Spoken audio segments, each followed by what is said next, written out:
Ce jeudi 2 mars, Danny Boone était l'invité de C'est à vous, avec François Ozon et Nadia Terezkiewicz, lauréate du César 2023 du meilleur espoir féminin, dans le cadre de la sortie du film Mon crime. Un long métrage qui relate l'histoire de Madeleine Verdier, jeune et jolie actrice sans le sou et sans talent, qui se retrouve alors accusée du meurtre d'un célèbre producteur. Une émission au cours de laquelle l'acteur de 56 ans, star de Bienvenue chez les Ch'tis, a notamment été amené à donner son avis sur le snobisme, un phénomène présent dans le cinéma comme ailleurs, mais qui d'après lui ne passe pas le temps.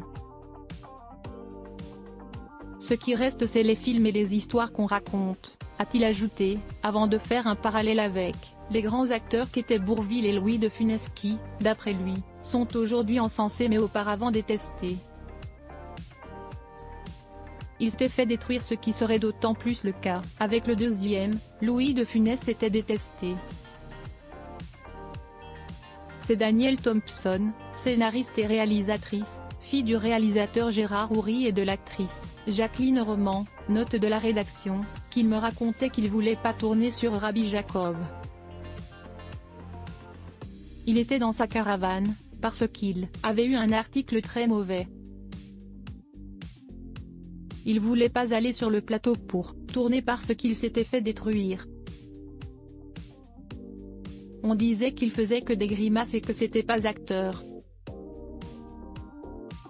Alors que c'était un clown et acteur extraordinaire.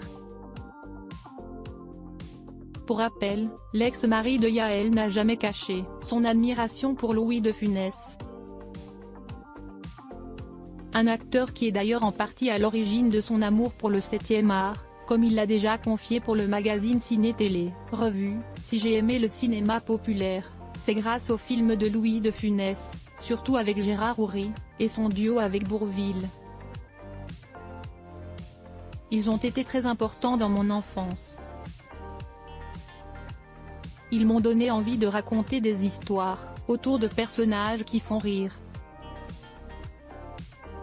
Un grand acteur, qui lui a fait découvrir le slapstick, genre d'humour impliquant une part de violence physique volontairement exagérée, note de la rédaction, l'humour clownesque et le sens du rythme de la comédie.